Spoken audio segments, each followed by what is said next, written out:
And welcome to the Planet X podcast. I'm Chris. And I'm Mike. And we are back after an extremely long hiatus. Some of it intentional, some of it not. But we're back. Yeah, we had to work some things out. Yeah, we had to and heads. Find some ambition.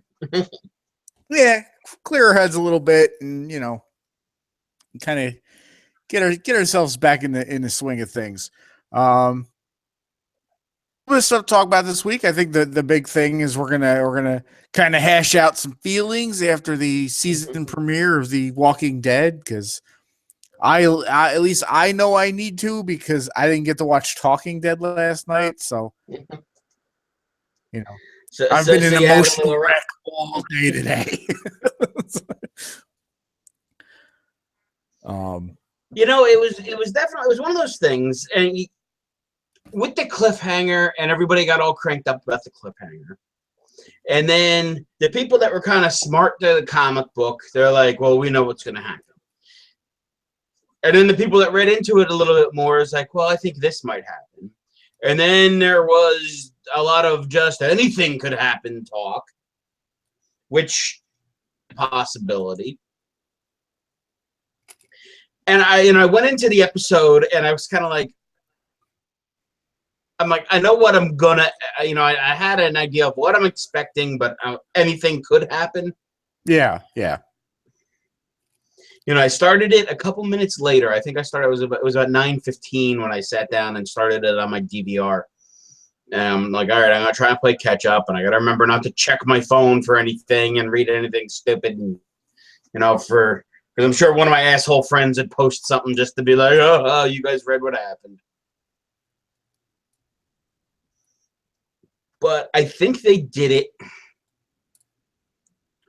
I almost want to say it was my expectations, I guess. Yeah, mine too. They finish your thought. Sorry, I need to sip of beer. Everybody was everybody was like, we were guaranteed a death, and everybody kind of had their pick. And we had talked about it in the past, and we said that Abraham was a strong, kind of a strong pick. If it wasn't gonna be Glenn like in the comics, that Abraham was the way that we're gonna go, because they'd killed off another character in the way that Abraham had died in the book. Yeah, that's how the way Denise died with the arrow through the eye. That's how Abraham died in the comic. And that was kind of, Kirkman has gone on record saying that that was one of his most regrettable deaths, is the way Abraham went out in the comics. So Abraham was high on my list. There was part of me that thought maybe Daryl, but I just don't think they have the balls to off Daryl yet. But at the same time, if they were gonna do Daryl, that was the spot to do it. Yeah, but I guess I don't really see them doing that. I think this show, it's really the three. It's Rick, Michonne, and Daryl are your main characters. I guess that's your nexus of this. That anything can happen to anybody. Yeah, and I get that, and it was like, for me, it was like, if they were going to do it, that was the spot to do it in. Yeah, and they've done a lot of the characters that have been around for a while have kind of been very safe, that they haven't killed any of those off, that they keep on. Sure, you get to know them 3 or 4 episodes, and then they die. Yeah. Maybe the past 2 seasons. Yeah, prime example is Noah, the kid that was Everybody Hates Chris, right? From the hospital. Yeah, Everybody Hates Chris. Where, okay, you bring this this guy in. They kind of give him like a storyline of like, okay, basically sacrifice in a way sacrifices herself so he can escape out of the hospital, and then they go to find his family and all that, and then 2 episodes later the kid's dead. Mm-hmm. I kind of thought he was a waste of a character in that respect. But yeah, the Atlanta group, the remaining members of the Atlanta group seemed pretty safe. I am interested to see where they go with Daryl's character now. Yeah. Especially since he's kind of he kind of is at fault for one of the deaths. Yeah, they could do some interesting things with him. I think this also might be a bit of a device. It's a writing device that because Norman Reedus is doing more things now, we're not going to have him for a couple episodes. It's a good way to write him off for a couple episodes. There is a little like a minor storyline with a character that Negan takes prisoner.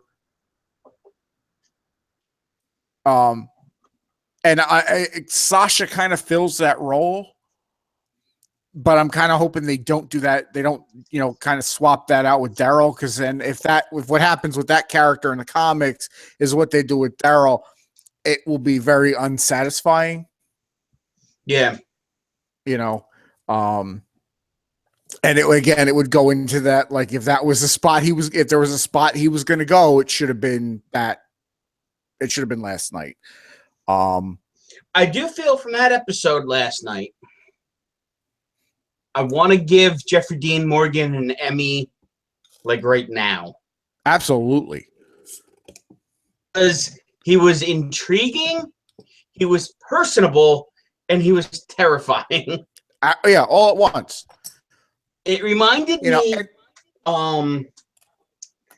Last King of Scotland, a movie that came out 5 or 6 years ago, maybe even more than that, about Idi Amin, with Forrest Whitaker as Idi Amin, and James McAvoy was a guy who was befriended by Idi Amin. It was it was kind of, he was a made up character that kind of walked you through some of the crazy shit that Idi Amin did, but he was that type of guy that would be like, "Hey, how are you?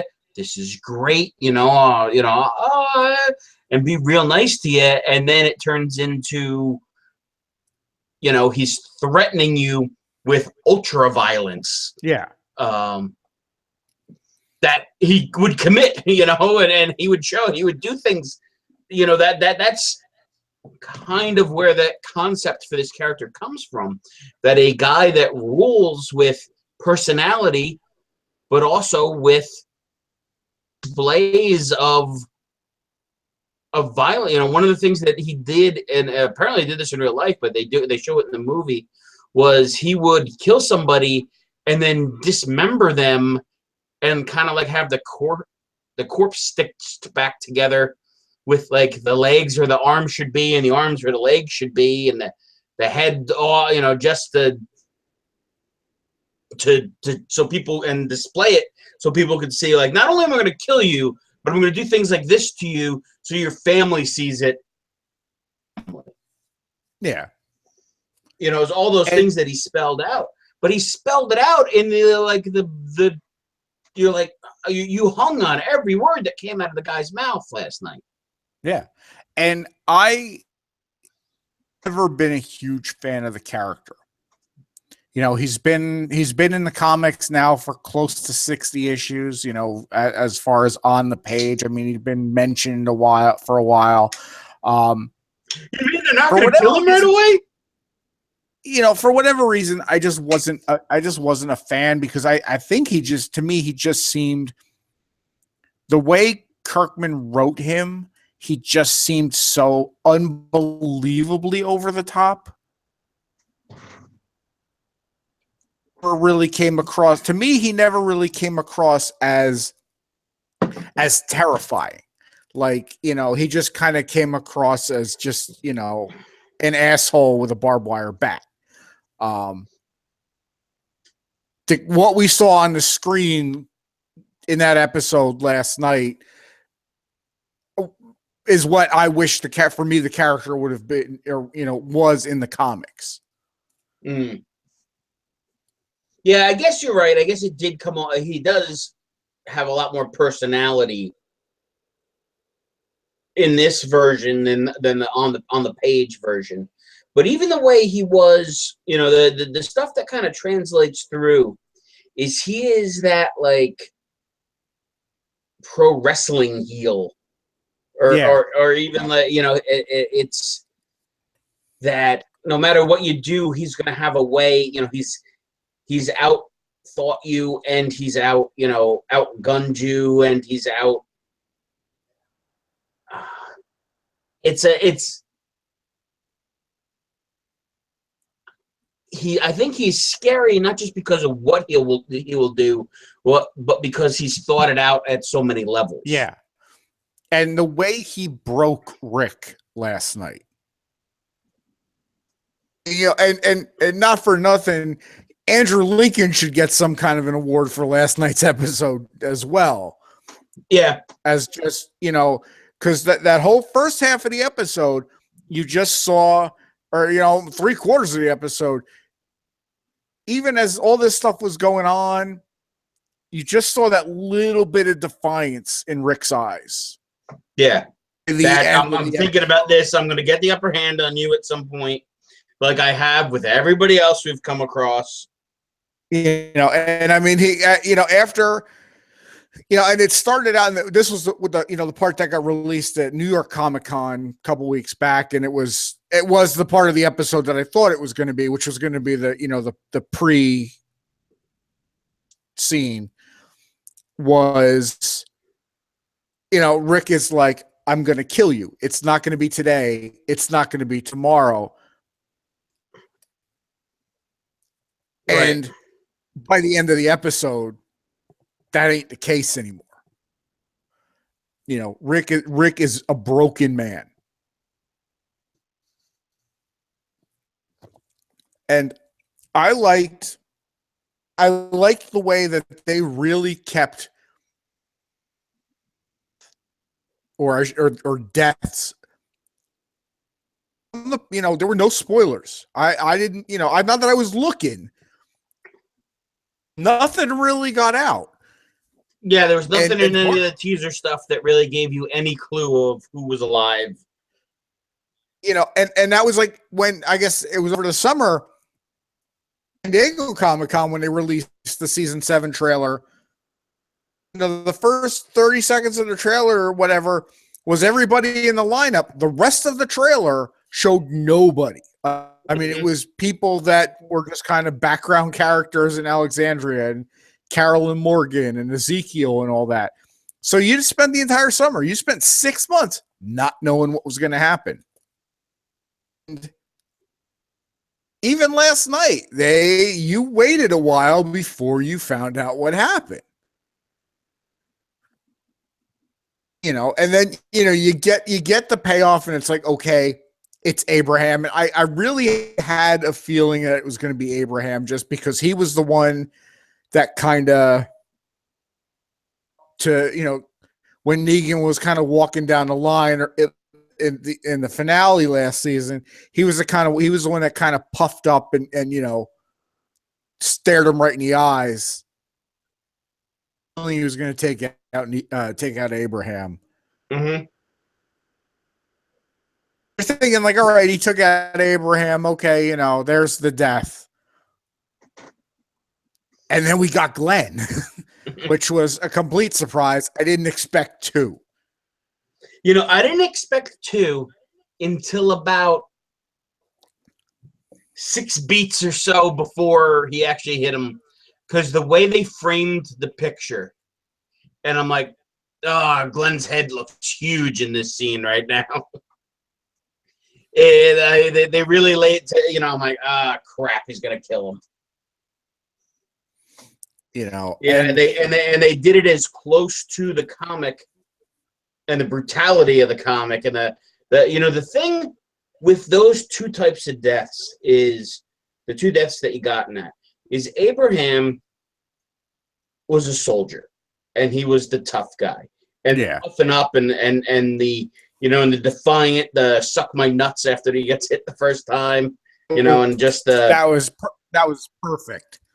That's the way his character was, and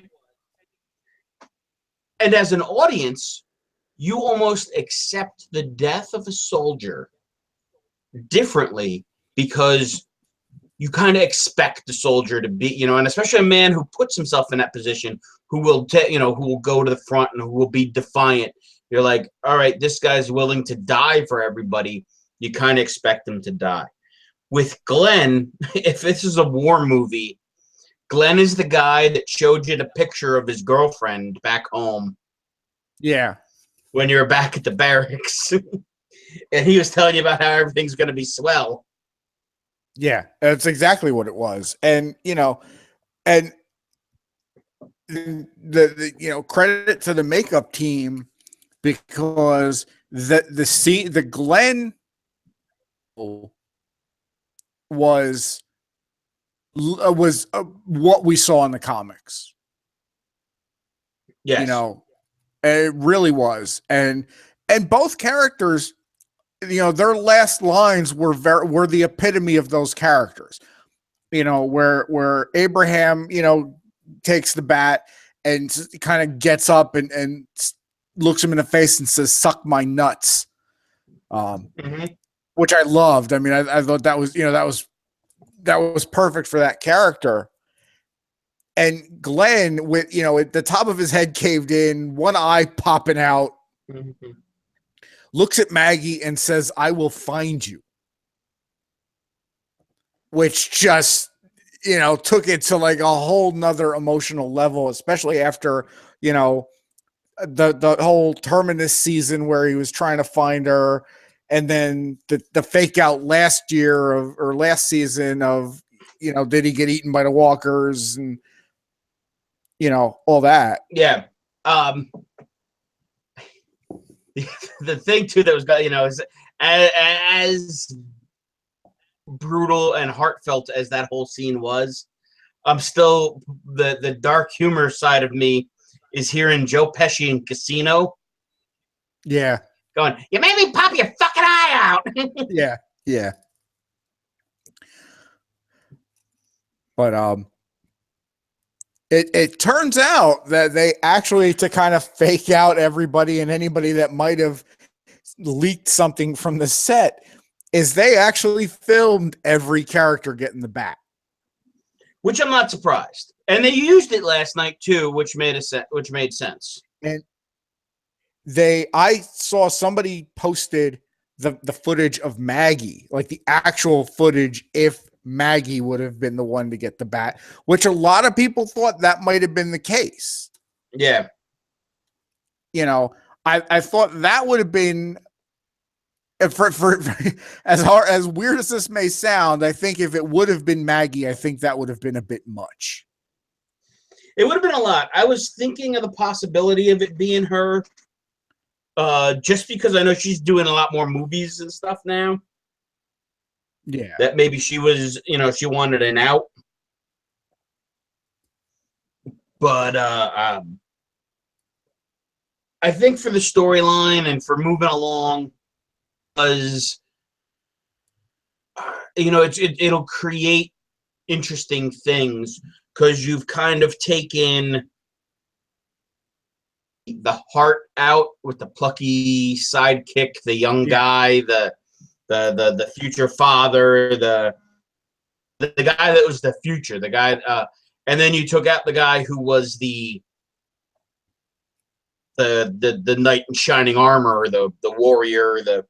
You took out two key elements to the group, so it creates a lot for story evolution. But also they've added other, with some of the other characters that they've been adding, you have to move along and remove, they were getting to the point that they were going to have to kill off. They were going to have to start killing off some of these characters, because as you're introducing more and more of these characters that are going to be around now for a storyline, it was going to get cluttered quick. Yeah. And, you know, you've got, and there, I mean, there are a couple of characters that we haven't seen in episodes already from last season. Like Tara's been gone. Heath has been gone. You know, so you're going to want to bring, you know, you're going to bring those characters back in, kind of have to thin the cast out a little bit. And I thought the way they did it was brilliant. And I'm really, as I said earlier, I'm really interested to see where this takes Daryl's character. Yeah. Because he, you know, his outburst and him, you know, going after Negan is what caused Negan to bash Glenn's head in.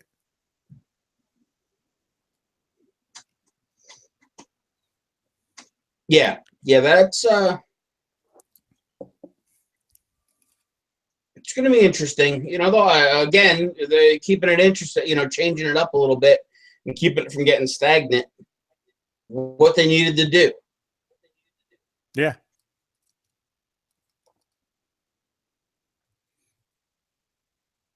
You know, and I thought, you know, the one thing we haven't touched on was, you know, really the scene that absolutely broke Rick was when Negan was going to make him cut Carl's arm off. You know, and that scene, you know, was great. You know, Andrew Lincoln did a fantastic job in that scene. But even like Carl was like, Dad, just do it. Because he knew that was going to, you know, it was for the group. Right. And that's, you know, I'm kind of interested to see where they go with Carl. Cause I know Carl kind of has a bigger part and bigger storyline coming up if they stick with the comic books. Yes. And I could see them doing that. Do it and they could not. It's a back and forth. Yeah. You know, I guess they could do it a couple different ways.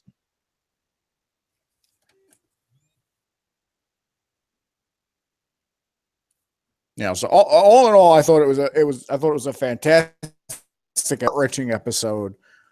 You know, and we got what we expected out of it. I think. You know, there were a lot of what I saw online. You know, today was a lot of people whining that it was too graphic and whatnot. I saw some of that, and I was surprised. I was too. I mean, it's like it's you know, it's a TV show that's been on for 7 seasons now, and there have been some graphic deaths. About the zombie apocalypse. You know, there's a lot of people that watch the show with their family, that watch it, you know, with kids. There's young kids, and I don't get it. Yeah, you know, I was talking with somebody recently about my nephew and maybe introducing him to something with zombies in it and what would be the most kid-friendly zombie thing. And he goes, "Oh, Walking Dead's pretty kid-friendly," and I'm like, "I don't think so." And not, you know, for the zombies, I guess it is. You know, the human on human stuff is the, you know, is the most disturbing thing I think about that show. Yeah. Yeah. You know, I was leaning more towards like Night of the Living Dead as a good opener. Yeah. Or maybe just even going with something like The Gate that just has one zombie in it. And some other creepy stuff. Yeah, I don't know if that's how I don't know. I don't really think Walking Dead is how I would introduce a kid to zombies. Nah. And I'm surprised the amount of people that, you know, that there's kids that watch it. I don't, you know, and I guess everybody's got to do, you know, it's your kids, you decide what they're going to watch. but last night would have definitely been intense to sit there and watch with a bunch of little kids. Yeah. Well, and I wouldn't want to be there with a 9-year-old. No, and this brings up another thing kind of in that same vein. Was I saw another article today where the PTC are good friends from back in the 90s against Vince McMahon and his wrestling were going after Walking Dead for being too violent and not a show for the family to sit down and watch. And I'm like, it's been on for 7 years or 7 seasons now, and it's never been a family show. Ever. Yes, never, ever. Ever.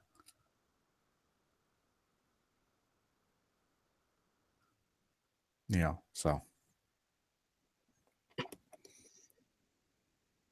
Yeah, I wasn't sure what they were going to do with this, and I'm glad. I'm not glad with what happened, but I am. I'm looking forward now to the rest of the season. I almost kind of felt like this could be make or break with me. That maybe they would do something, and I'd just be like, "All right, I'm done," because I'm kind of at the point where I'm trying to eliminate some television from my life. Yeah. Like some shows that I've been watching, I'm like, am I struggling to watch this episode to episode to get to a point that I like, that I enjoy it? And I was almost ready to put, and it might be because I bailed out on Fear the Walking Dead after a season. Yeah, I bailed out on Fear after a season. I just nothing about that show. None of those characters did anything for me. And I like with the main show. Yeah, I'd gotten to know these characters through the comic before the show, so I guess maybe that's I kind of you were a little bit more invested. Yeah, invested. The characters in Fear the Walking Dead just they're just annoying, and like I really just wish they would all get eaten already. Yeah.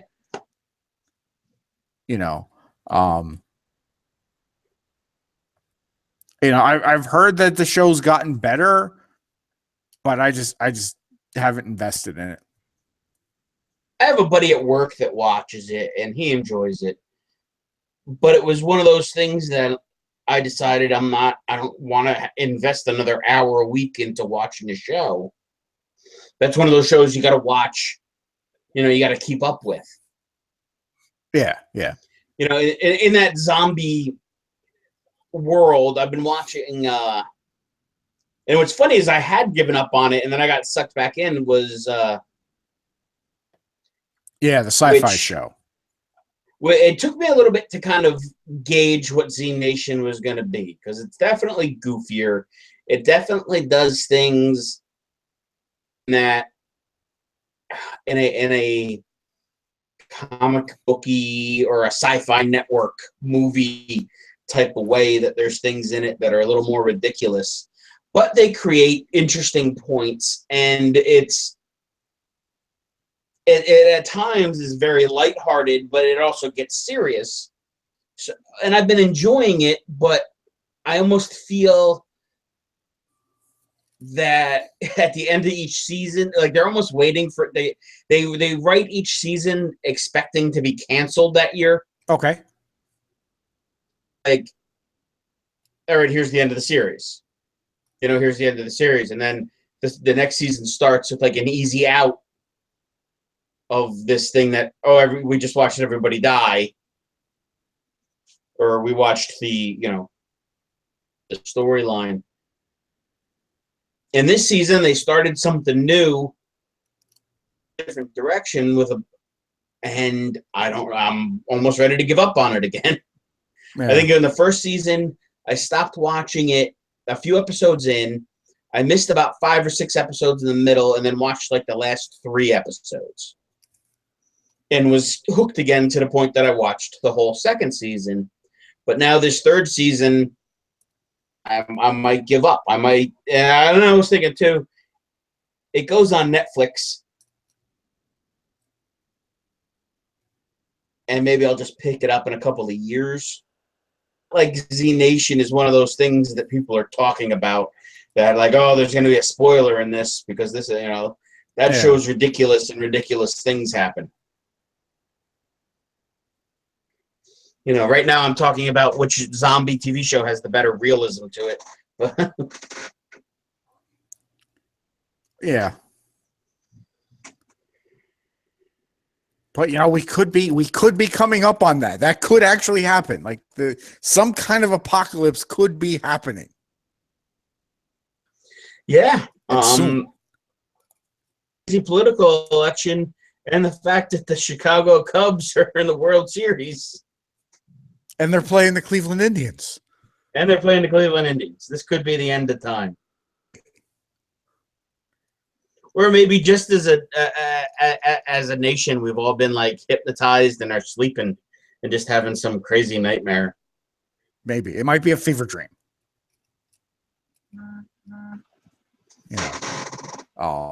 Yeah, it could be. What I have been enjoying is the Facebook memes with the stuff from Major League and Rookie of the Year. Yeah. That you have these two long-suffering sports teams now playing, that there have been movies made about their the difficulties these teams have had in winning a pennant. Yeah.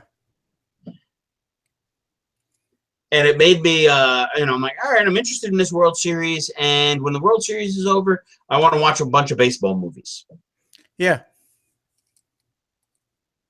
Because I will watch all 3 Major League movies, or the 2 Major League movies and the one that's not quite Major League, but I really just kind of stick with the first one. The first one's not really great. A fan of anything. The second one has its moments. I like the new catcher in the second one. I always enjoyed that character. Yeah, yeah. And the Japanese ball player that they brought in the second one. The third one, which is like a direct-to-video, I think, release. It was like Scott Bakula and what's his name from Happy Days and Married with Children. Oh, the guy that always comes in to replace somebody. Ted McGinley.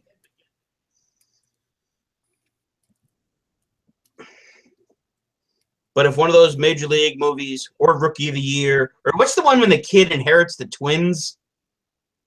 Little Big League? Little Big League.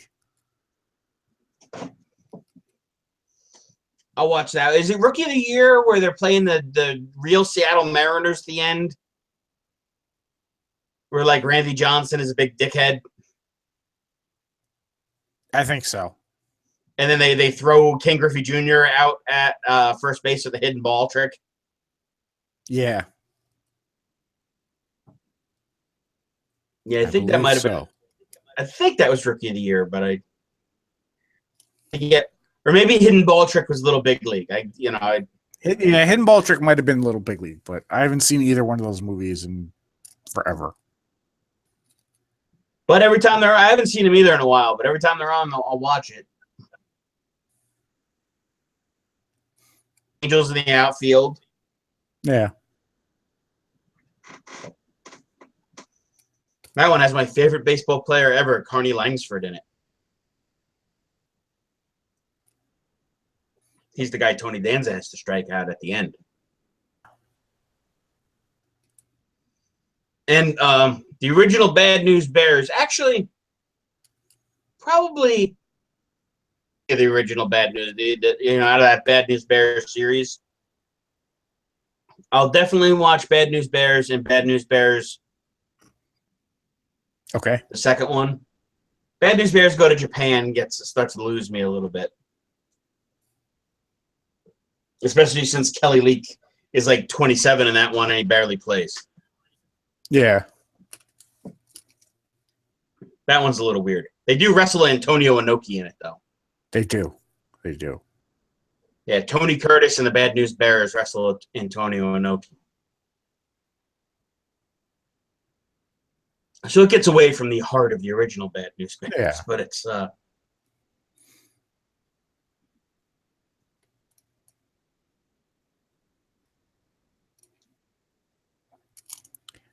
But you know, I totally lost my train of thought.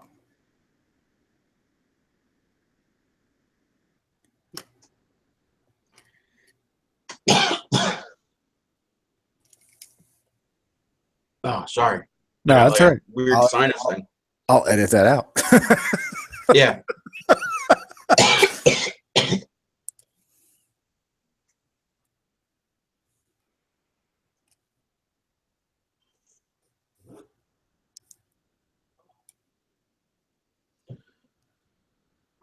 All right. It was bothering me the other day.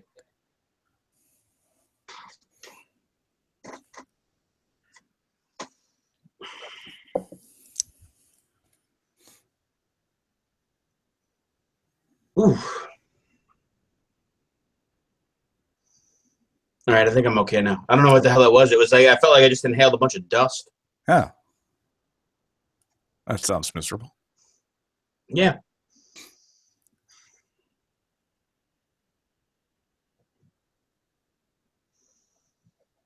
All right. Well, I'm ready to talk about something else, but we had no good segue. No, we had no good segue. Sorry, because we kind of petered out, and I had a brain aneurysm. It's like we kind of petered out, and your face exploded. Yeah. Oh. It's like somebody hit me in the sinus with a baseball bat. Yeah, there you go. I do like how there's a lot of Facebook stuff giving credit to Mick Foley for inventing the barbed wire baseball bat. Yeah, yeah.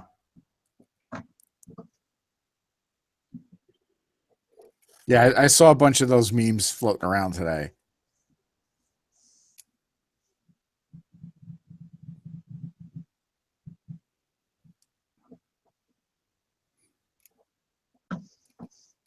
Well, that was the first thing I saw when I read the comic book, and I'm like, oh, barbed wire baseball bat, just like Mick Foley. Yeah, yeah. And, it is a good weapon.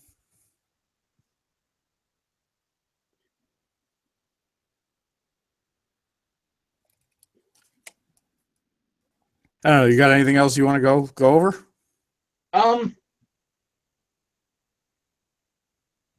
Did you see any of the new Supergirl with Superman on it? I have not.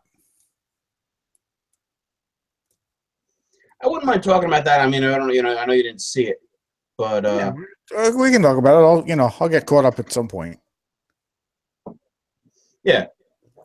Well, the way they started this new Supergirl season, or the way they ended the first season and started the next one, they set up that another Kryptonian shuttle crashed, and Supergirl winds up getting the help of Superman, and they have Superman on for 2 episodes. And the guy does a good Clark Kent, he does a good Superman, and it falls a lot more in line. It's Superman, and he's smiling, and he's positive. It's not the Superman of the movies today. It's real Superman, not emo Superman. Yes. It's not a sad, weird Superman. It's a positive, enjoyable Superman. Which that still is what blows me away, is to how like the DC TV shows can get it so right and the movies get it so wrong. Now they introduced Superman on the series, and then they also introduced Metallo. Okay. And they did when Metallo, before they kind of did the origin of Metallo, of how John Corbin becomes Metallo, and he was there to assassinate Lex Luthor's sister, who was taking over LexCorp. There's a scene where he's dressed as a cop when he's trying to do the assassination. And as he's walking through a crowd, he's kind of doing the Robert Patrick cop walk. Nice. Which and that just made me giggle. Yes. And that made me giggle a little bit. And I kind of had to pause it and then show my wife. I'm like, you see, this is John Corbin, and he's Metallo. And he just did the thing from Terminator. And I'm like showing her pictures of Metallo and how Metallo is, Yeah. At times he's a skeletal robot. Like, see, it's a Terminator reference. But in the what they did in the course of Superman and Supergirl fighting Metallo, and then at one point there's 2 Metallos. But at one point, Supergirl gets hurt severely. And Superman has to scoop her up, and he's holding her lifeless body. Like on the cover of Crisis. Yeah. Yes. I saw that picture, and I'm like, they get it. Oh my God, they get it. When they did that, I was like, okay, this is everything it needs to be. Yeah. And that, as I said, that's what just blows my mind. It's just how the DC TV stuff can get it so right, and the movies are just getting it so wrong. And there had been some criticism of Marvel's Agents of S.H.I.E.L.D. that they weren't doing enough comic book stuff, that they were that DC was really kind of blowing them out of the water. But this season on that show, they have gone all in. The Ghost Rider show. Yeah. That here's a dude turning into Ghost Rider at least once an episode. That the villains of the season so far are people who became ghosts because they were using the Darkhold magic book and some science experiments. Nice. They've gone all in and kind of introduced the occult and the magical elements of the Marvel Universe before Doctor Strange, which I was just... And I like jumped the gun that way. Yeah, I like that because you can only do the Inhuman stuff so much, I guess. Yeah, and what they have done is they have replaced mutants completely in this show, which will work. Kind of what they're doing, which is kind of what they're doing in the actual Marvel Comics universe. It seems. Yeah.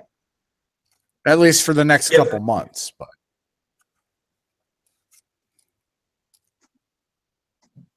But speaking of Marvel and mutants, they just released the trailer, one of the trailers for Logan, which is Wolverine 3.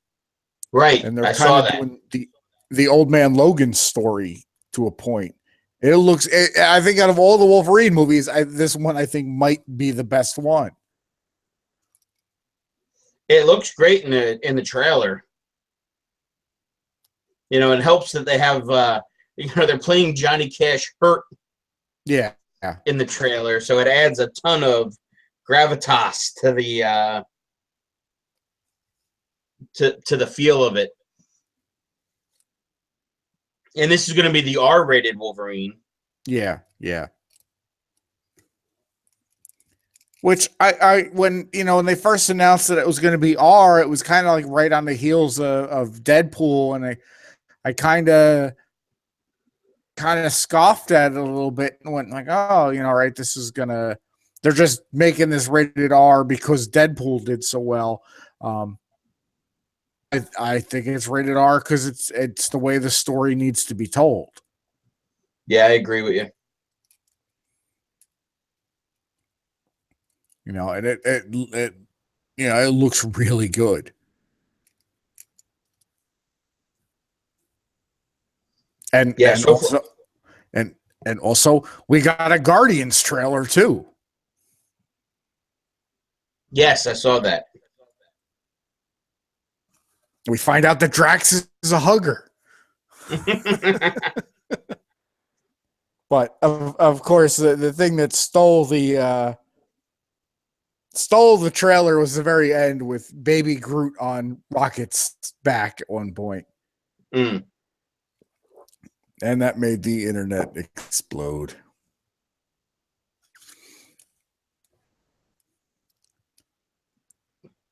Yes, everybody seemed very happy about that.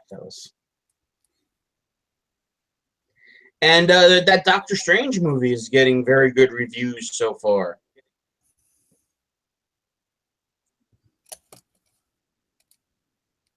And that was kind of the one that I thought might be the, might be the miss. In preparation for the Doctor Strange movie, I watched the 1978 Doctor Strange television film. Oh, I'm sorry. And I for years I've known that it existed. I'll say maybe even a decade and a half, maybe 2 decades. I've known for a long time that it's been there. I've never actually watched it. A friend of mine had a copy on VHS, and I just never could bring myself to watch it. And we've gotten to the point now that it actually is getting a DVD release in November. Is it? To go hand in hand with the movie. Yeah, they're gonna put it out. And we put this thing on, and for as 1970s as it is, it's not that bad. If you hold it up, I'll say it, out of all the Marvel projects from that time period, which would be Hulk, the Spider-Man miniseries, the Captain America television movies with the clear shield and the motorcycle. Yeah. This is pretty good. Is it really? I'm going to have to look into it. It was better than I expected. It's not great by any means. No. And he doesn't get the Doctor Strange outfit on until maybe the last 15 minutes of the thing.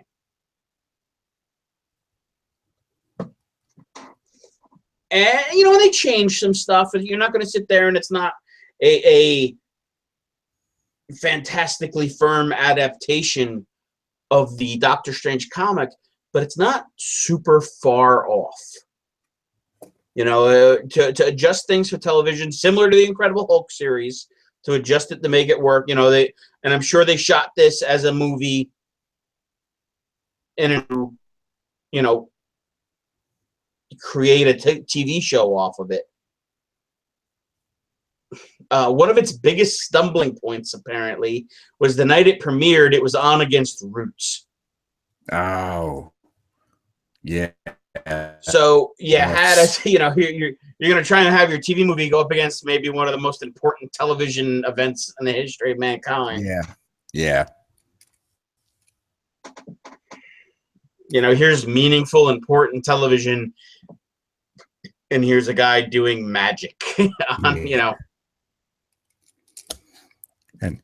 the villain for this Doctor Strange movie is Morgan Le Fay. Okay. From the comics. And it's actually, she's played by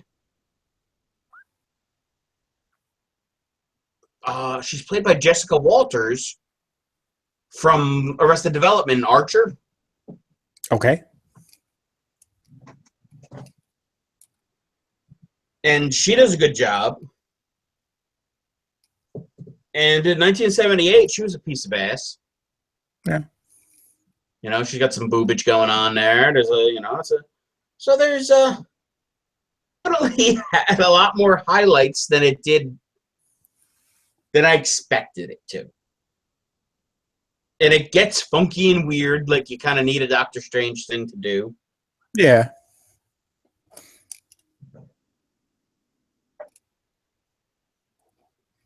And you bringing up that he doesn't get the costume until almost the end of the movie or whatever reminded me that I'm behind the rest of the world, but I'm 4 episodes into Luke Cage. And okay. I just watched episode 4 before we started the show tonight, and that was the episode where where he gets his powers. And The I love origin that episode. I haven't watched any of these yet. What's that? Any yet, but I know the clip that you're talking about, that he breaks out of the prison in the. He's got the thing on his head, and then he steals clothes. He steals some like jeans and a yellow shirt, and he like walks past them. He like walks past this car, looks at him, like sees his reflection in the car, and goes, "I look ridiculous."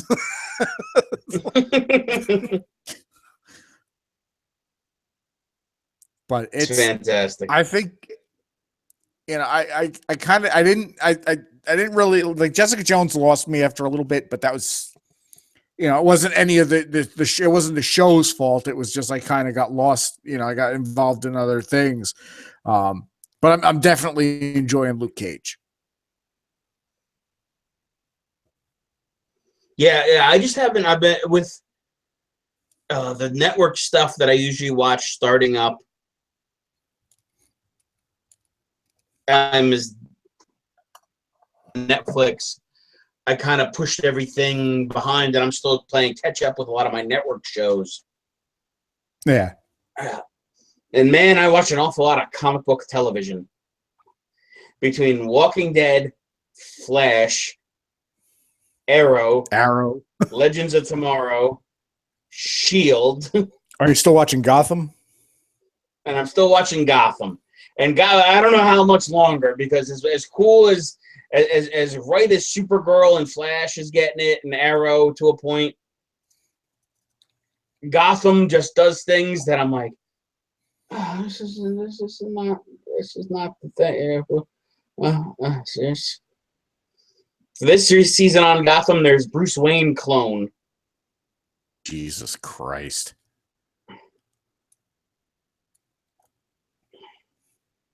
Yeah,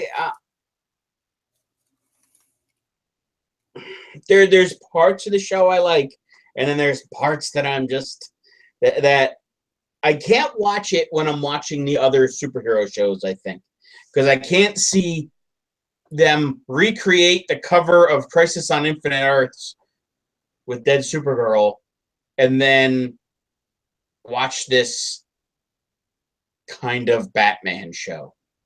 Yeah, and I get that. And I haven't been watching much TV. I got rid of cable, so I'm if it ain't on Hulu or Netflix or Amazon, I'm really not watching. But the show that I don't really know how it's doing in the ratings. I know it got picked up for a full season at least. That I'm enjoying the hell out of is Lethal Weapon. Yeah, you keep telling me about that, and it was one of those shows that I just didn't think I was going to be into.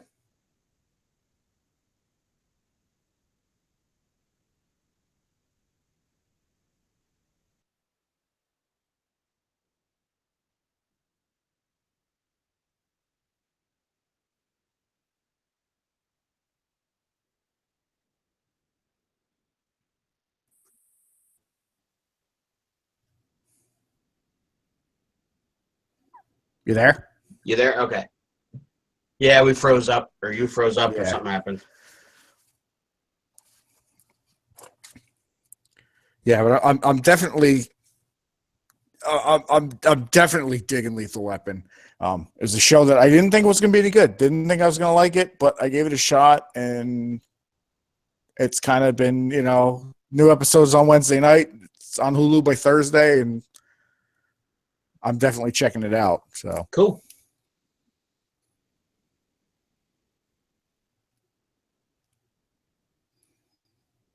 But aside from that, I ain't got anything else. Yeah, I'm pretty spent after a relatively busy television weekend, I guess. Had a lot of highs, a lot of lows. Yeah, so I guess this is where we'll wrap it up. You know where to find us. We're on iTunes. We're on Stitcher, WordPress WordPress.channelzpodcast.net. Look for us at Channel Z Podcasts on Facebook. So we'll see you next week. I'm Chris. And I'm Mike.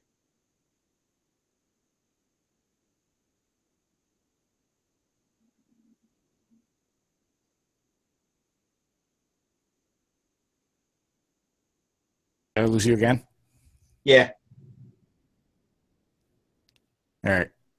Well, did you hear any of that wrap up? I heard I'm Chris and I'm Mike was the last thing All right. that Well, that's where I was wanted to- involved in. Yeah. All right.